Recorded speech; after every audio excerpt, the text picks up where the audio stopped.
Hi, am I speaking to DJ Deep? Speaking.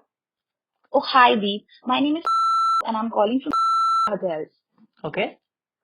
So Deep, we're actually looking at booking you for a sundowner at our property on one of the Sundays this month.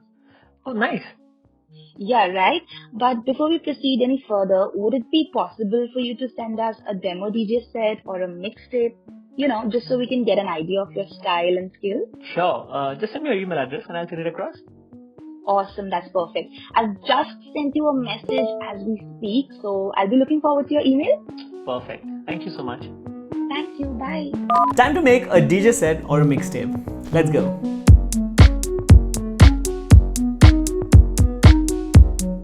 What's good, you guys? Welcome to my YouTube channel. My name is Deep and I make videos about DJing and tech. So if you're new here and if this interests you, please consider subscribing. Alright, let's talk about making a DJ set. So there are many ways of actually making a DJ set. One such way is by using a laptop and a production software where you can blend several songs using the software's automation feature. Also, alternatively, what you can do is if you are a DJ who has equipment at home, you can actually play the tracks and hit record on your DJ software and record your DJ set. But not all DJs have access to the DJ controller or the DJ equipment at home, and that is why this way of doing this is actually one of the better ways of doing it, especially for the people who don't have. For them, there is no other option. But even if you do have the option of using the decks, actually doing it in this method that I'm going to teach you today is going to make sure that your beats will align perfectly, your mix and the blend will sound very clean, especially if you have to send this project. So if people are going to judge you by your mixing skills, then probably doing this way is the safest and the easiest and the fastest way. Alright, now that you can see my screen, as I mentioned, I'm going to use the software called Ableton. I have it open here already, and when you open it, you might look at it this way. It might open with this view, which is called the session view. Also, at the bottom left corner, there is this information view window, which will help you understand what you're doing and where my mouse cursor is. So if you want to know what my mouse cursor is doing or where it is, watch that corner as well. So we're going to switch to this view, which is the arrangement view. You can also hit tab on the Mac for that. Okay, and that is when you'll be able to see that you'll have something like one audio written over here. Okay, now this, if you're a DJ, you already know this. Think of this as deck number one. Okay, so in order to mix correctly, you'll need at least two decks, right? So you're going to add another one, insert audio track, and now you can see you have two audio. Okay, if you want, you can actually go ahead and rename this and just say deck 1, and you can rename this as, say, deck 2. Although this is not really an important step, but you can actually do this for your knowledge. Okay, all right, now that you're done with that, before you start the whole process of making a DJ set, the first thing that you need to do is select your songs. Select the tracks that you are going to make a mixtape of. Okay, so in this case, I'm making a DJ set of tropical and deep house. Okay, and if you have been asked, or if you are interested in making a DJ set for a different genre like tech, techno, tech house, go ahead with that. With house, go ahead with that. If it's Bollywood and commercial, go ahead with that. If it's a specific kind of DJ set that you want to make, go ahead and choose the tracks according to that DJ set. So for now, I'm just gonna go to the next screen, and here is the list of songs that I've decided to go with. Okay, and since I have planned to make like a 1 hour set, what I'm gonna do quickly is add at least 12 to 14 songs.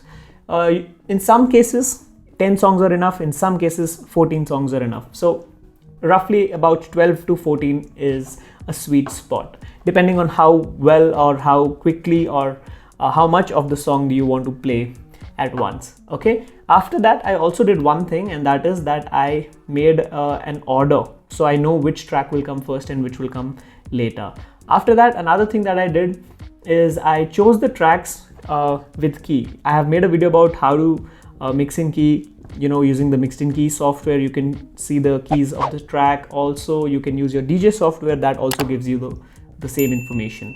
Okay, and that will help you have like a clean mix. So that is like your first step. You got to do that before you do this.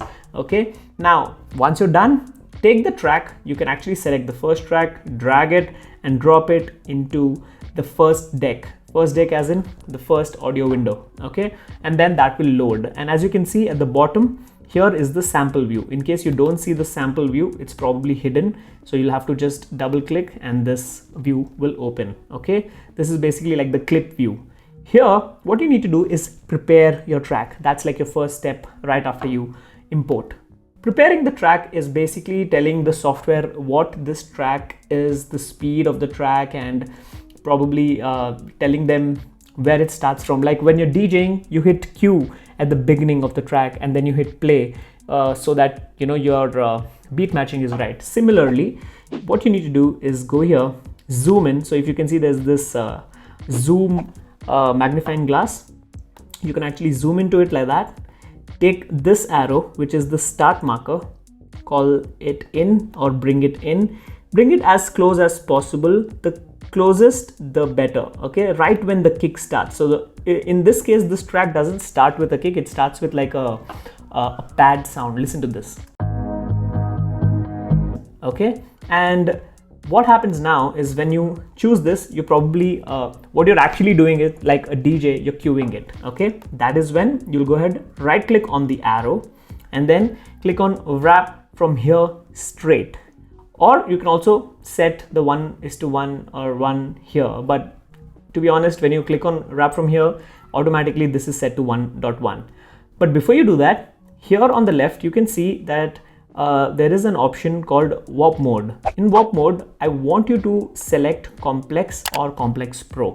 That is a better way of getting the right warping. Okay, so for now I'm going to use complex, and then over here right click and click on warp from here straight, because this track has a consistent BPM, electronic music. Okay, so now once you're done with that, you might think that the warping is done, but to be honest, it's not really done. You have to make sure that you check it. So in the beginning you add one warp marker, then you go somewhere over here in the middle of the track where you have this breakdown and then another build up and then a drop, which is somewhere over here.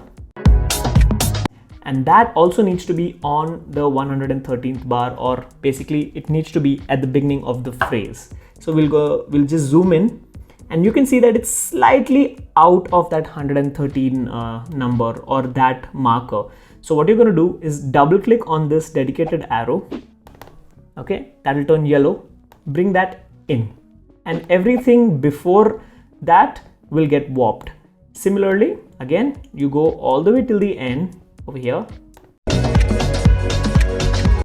and when you know this phrase is ending over here, again go here and you can just bring that section in, which is to be honest, it's at almost at the right place, so you will not have to touch it. Basically what warping is doing is that it's basically telling the track that it's in consistent speed. Once that is done, your first track is done preparing. Okay, now we need to find a way to you know, like a DJ, bring the fader down and bring the fader up, and then use the mixer to EQ. Okay, for that we need the second track as well. So quickly, I'm just going to grab the second track from my list.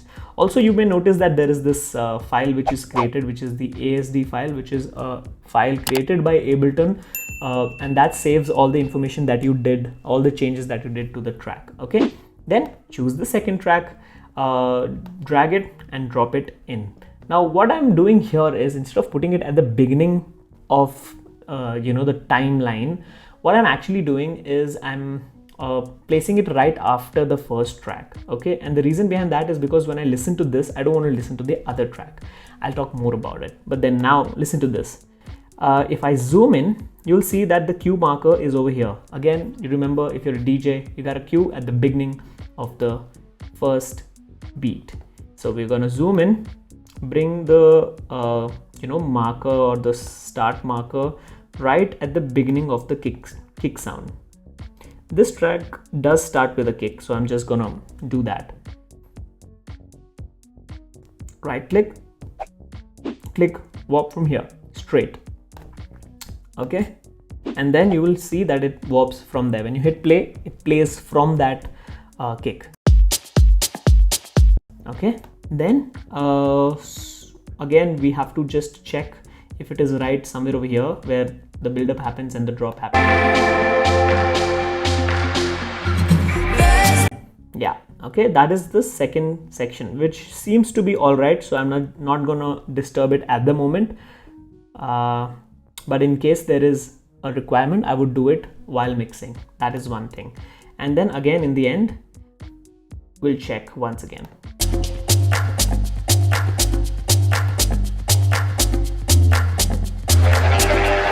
Okay, one more way to check this is by using the metronome. There is this metronome option here on the top left corner where you can see this two dots, one filled, one hollow. That's called a metronome. You can see it here at the bottom left. Click on it and that will activate the metronome.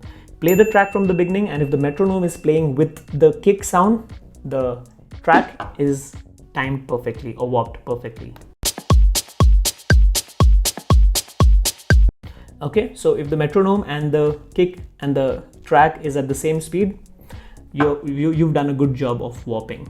Okay, now what I want is I want this to start where the drop of this track begins. See.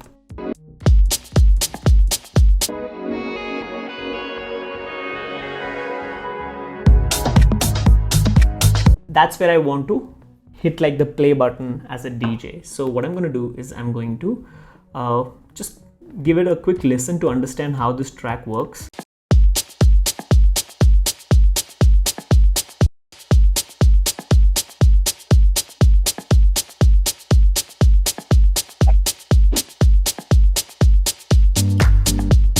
So this is the section where the phrase begins. Okay, and you can see that this intro is really long.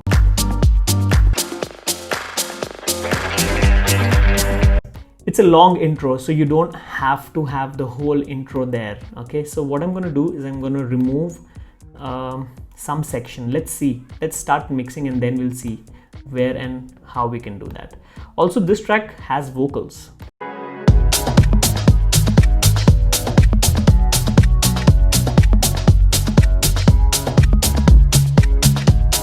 At the moment, both the tracks are playing together, which is fine, but let's see how that goes.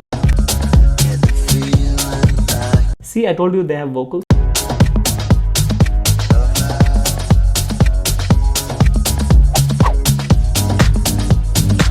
Sounds all right, so I'm just going to leave it the way it is, and then it'll automatically blend in somewhere over here. Now, two ways of doing this fade in, fade out option.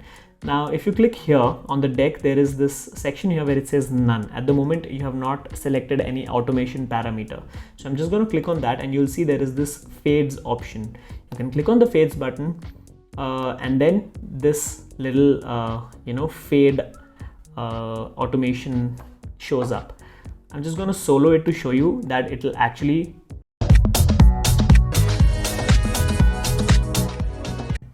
see, that's how it's fading out, but that's like a really long fade. This is okay when you want to do like a quick switch from one track to another, but this is not really the professional way, the pro way. Pros don't use this. So for us, there are two smart ways of doing it. One is using a plugin called utility, and the second is by using the traditional EQ. So to add that to the decks, what I'm going to do is I'm going to click here to show or hide the browser. I'm just going to show the browser, and here I'm going to type utility. Okay, and this is the plugin. I'm just going to drag it and drop it in deck 1, and since we have two decks, I'm just going to drop it in deck 2 as well. This is basically just like fades, but it works in a way that the volume goes down just like your trim gain. If you understand, right above the mixer you have the trim gain right above highs, mids and lows. Okay, so this is that. Now one more thing which will really make your mix really tight, and that is an EQ. So we're gonna click on type EQ, and you have two options, EQ3 and EQ8. EQ8 is not really required for this purpose. We use that for production, but for this purpose EQ3 should be more than enough. So EQ3, add that at deck 1 and deck 2.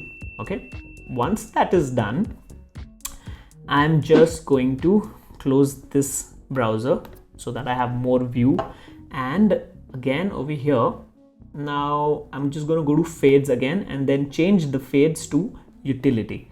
Okay, and instead of device on and off, I just don't want it to be on or off. I just want to have the ability to control its ascent or descent. So I'm just going to click here and click on gain. That's the parameter that we are going to work with. Start gain. Similarly here, utility, go to gain. Okay, now if you can see, there is this dotted red line that shows up at both the tracks. Okay, and that is basically full volume, or a 0 dB as we call it. Okay, so what we can do is, instead of manually doing it like how we do it on the controllers, we are going to let the computer do it. So we're going to give them an automation code, and that is what we're going to do with this cursor. You can see that there is this yellow dot which is following along with me where the mouse is when I am right on top of the line. So I'm going to click here, and this is going to be my start marker for this function, and you can see that the 0.00 dB shows up there. Similarly, I'm just going to do that right before the beginning of the track. Okay, perfect. Now what I'm going to do is I'm going to add another one at the end of this track. See, and I'm going to do another one where that mid melody starts in the second track. Just going to solo it and listen to that. Okay, so that is basically something that I really want to come up when the mix is over. So I'm just going to add it somewhere over here, and I'm going to add a third marker right at the beginning of the track, and then I'm going to bring that down. Now if you can see, there is this ramp that is created. Similarly, I want to do the same thing somewhere over here. Create a ramp, bring that down over here. Now since I don't want the whole track to play, what I can actually do is kill the ending.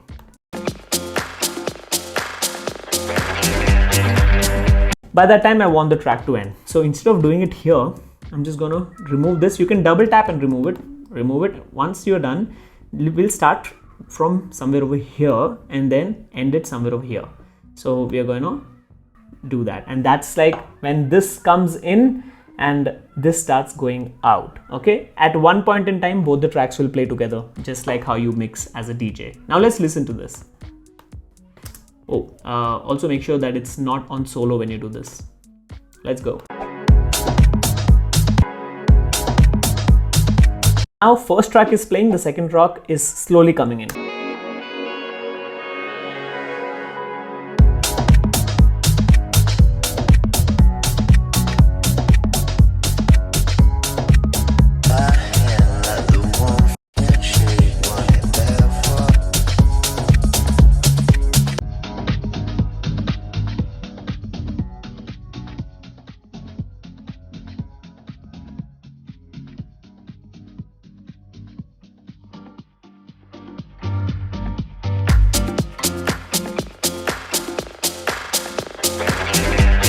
See, now that's blend perfectly. But since I'm a DJ and I did not like certain sections somewhere over here where both the kicks were playing together, I want to EQ them out. For that, I'm going to just move from utility and move to EQ3 in both the sections, and then I'm going to add EQ low into the parameter, EQ low on both, and I want the lows to start dying when the lows of this start coming up. So I'm just gonna somewhere over here start the lows start the lows and make sure that they're going down. Similarly, I'm going to do the same in this track. I want the lows to be at its maximum when this phrase begins.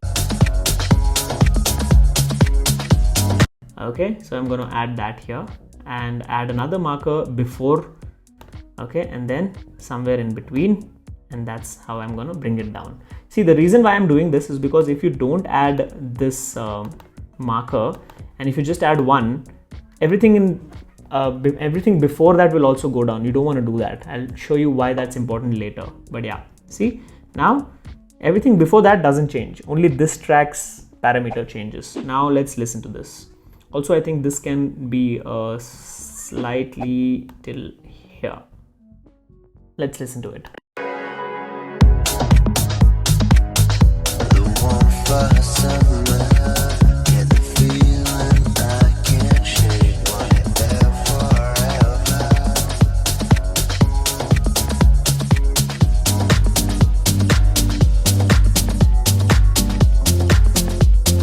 That's all right. If I want to further improve it, I can also quickly kill the bass as soon as the bass on this begins.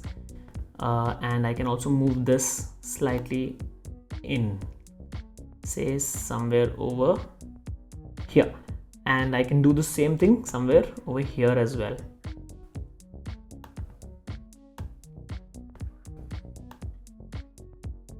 Listen to that.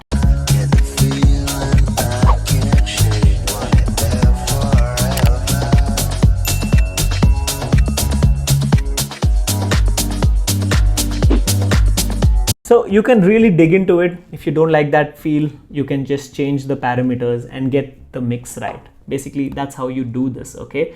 We'll go back to utility and make sure that it is actually fading out at the ending of this song, and it is at its maximum somewhere over here.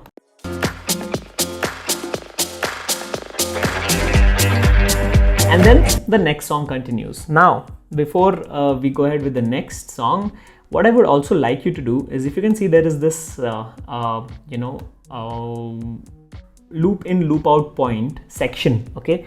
I want you to move the outer section all the way till 60, because since we are making a 60-minute track, move this out all the way till 60. See? So right now it's at 70 plus. So that is how you know how much of the minutes you've covered. See, this is 60, so I'm just going to bring it to 60, which means the section over here is 16 minutes. Okay, that should be enough. Now let's bring the third track, and the third track will go into deck number 1 right after. Okay, now let's listen to how it starts. Okay, good. But double click, open the clip view, zoom in, set the cue point right at the beginning of the kick somewhere over here, and warp from here straight. Okay, now also remember that the BPM of the track at the moment of the whole set is at 120. In case you want to increase the BPM,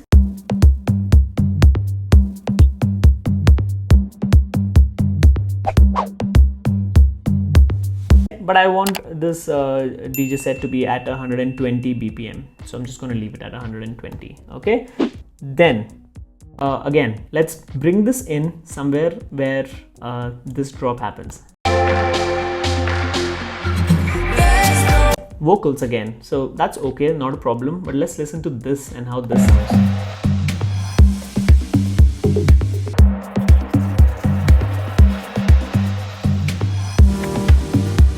See, that's when the piano sound kicks in, somewhere over here. So that's like a beginning of the phrase. Now let's listen to the ending of the phrase here.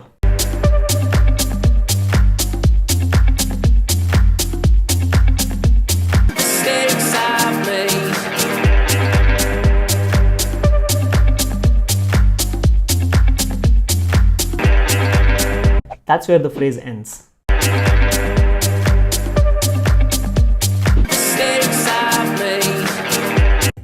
At a 261 marker. Okay, so we are going to move this section over there. Okay, let's try that.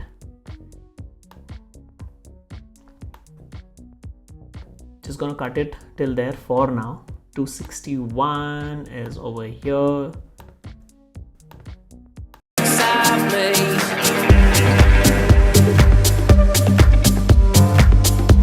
Okay, so that's good. Now I'm gonna bring it out till the beginning of the phrase of the existing track, which is deck 2.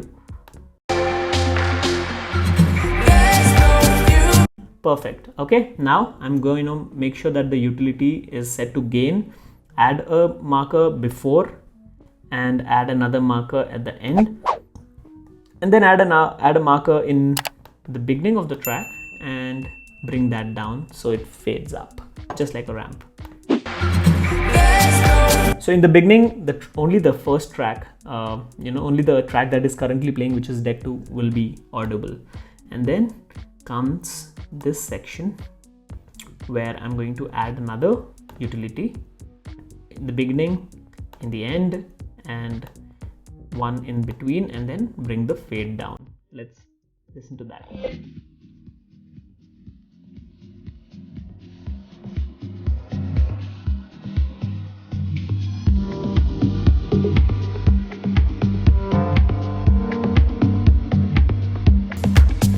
Sounds alright to me, but again, remember, as a DJ, I don't want the EQs, I don't want the lows to hit at the same time.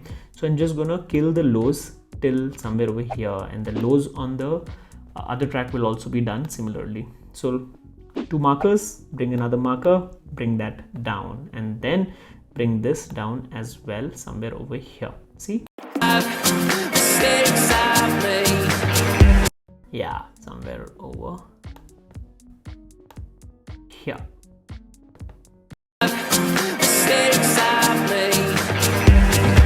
Perfect. Again, we are going to remove the lows from this track as well. So EQ3, gain at low, start somewhere over here. 1 marker in the beginning, 1 marker at the end, 1 marker to adjust the lows somewhere over here as well, so that the lows kick in at the same time. When this goes up, this goes down. Let's listen to how that sounds.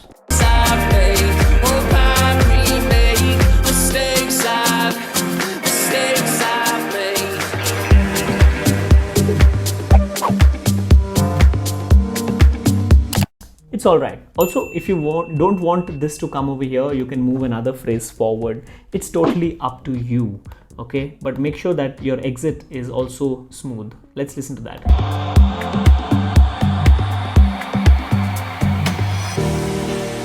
Perfect. Okay, similarly, you'll just add another track, the 4th track, 5th track over here, and then over here, and then again over here. So 1 2 3 4 5 6 7 8 9 10 11, approximately 11 12 tracks, and that is when the entire set will be prepared.